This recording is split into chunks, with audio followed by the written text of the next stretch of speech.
Salam aleyküm əziz tamaşaçılar. Dünyada baş verən proseslərdən hamınızın xəbəriniz var.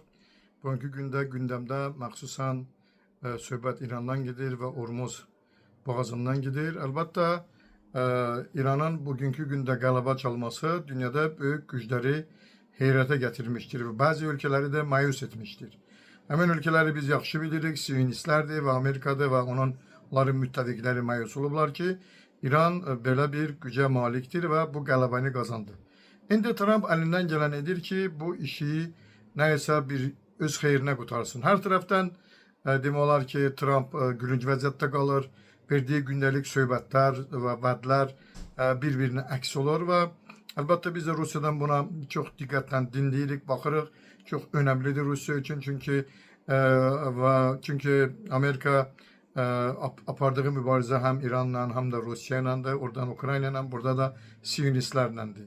İndi yaxud tərsinədir, ancaq biz onu deyə bilərik ki, Trump'ın Çinə getməsi əlbəttə çox böyük, yəni axırıncı neçə illərdir ki, getmirdi Amerika prezidenti Çinə, özünü sındırdı və getdi və burada bütün söhbətləri və bütün vədləri onlara verir ki, bunlar İranı buraxsınlar və İrana dəstək olmasınlar.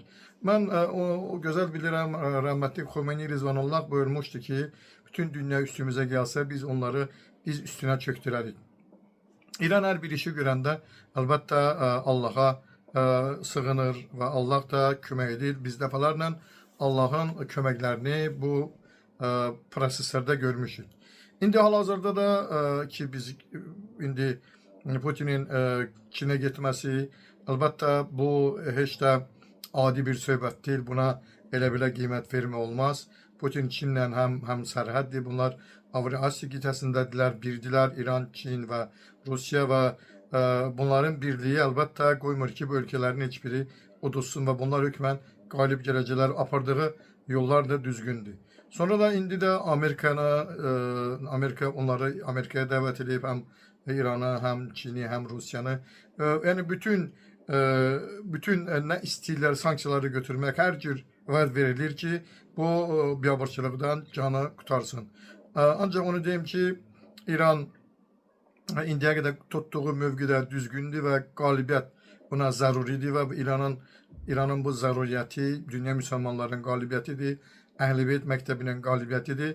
Rusiyada da bütün Əhl-i-Beytçilər və bütün Ruslar hamı sevinir ki, bu qələbə əlbəttə hökmən İmam Zaman Əleyhisselamın qələbəsinin başlanğıcıdır. İnşallah Allah cəmi haqsevər insanlara, sülhsevər insanlara kömək olsun. Sağ olun, təşəkkür edirəm. Allah ömrünüzü uzun eləsin. Sizə də təşəkkürümü bildirirəm ki, bizə yer verirsiniz və bizim ürək sözlərimizi siz də öz televizorlarınızda canlandırırsınız, işıqlandırırsınız. Sağ olun, salamat qalın.